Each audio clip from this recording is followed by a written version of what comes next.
மஸ்கெலியா பிரதேச வைத்தியசாலையில் நிலவும் குறைபாடுகளை நேரில் கண்டறிந்த பாராளுமன்ற உறுப்பினர் ஜீவன் தொண்டமான் அவற்றுக்கு விரைவான தீர்வுகளை பெற்றுக் கொடுக்க நடவடிக்கை எடுக்கப்படும் என தெரிவித்துள்ளார். நேற்றைய தினம் வைத்தியசாலைக்கு கண்காணிப்பு விஜயம் மேற்கொண்ட அவர் வைத்தியசாலை அதிகாரிகளுடன் கலந்துரையாடி முக்கிய பிரச்சினைகள் தொடர்பில் கேட்டறிந்தார். 27 ஊழியர்கள் தேவைப்படும் நிலையில் தற்போது 14 பேர் மட்டுமே பணியில் இருப்பதால் 13 ஊழியர்களுக்கான பற்றாக்குறை காணப்படுவதாக தெரிவிக்கப்பட்டது. அதேவேளை 4 மாடிகளை கொண்ட வைத்தியசாலையின் 2 மின் தூக்கிகளும் 1.5 வருடங்களாக இயங்கவில்லை என தெரிவிக்கப்பட்டுள்ளது.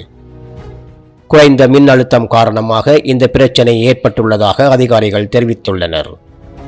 மேலும் 70,000க்கும் அதிகமான மக்களுக்கு சேவை வழங்கும் வைத்தியசாலையில் முறையான ஆய்வுகூட வசதி இல்லாததுடன் நோயாளர் காவு வண்டியும் அடிக்கடி பழுதடைவதாக சுட்டிக்காட்டப்பட்டுள்ளது. இந்த பிரச்சினைகள் தொடர்பில் நுவரேலியா மாவட்ட செயலாளருக்கு அறிவித்துள்ள ஜீவன் தொண்டமான் இன்று நேரடியாக சந்தித்து தீர்வுகள் குறித்து கலந்துரையாடப்பட உள்ளதாக அவர் மேலும் தெரிவித்துள்ளார்.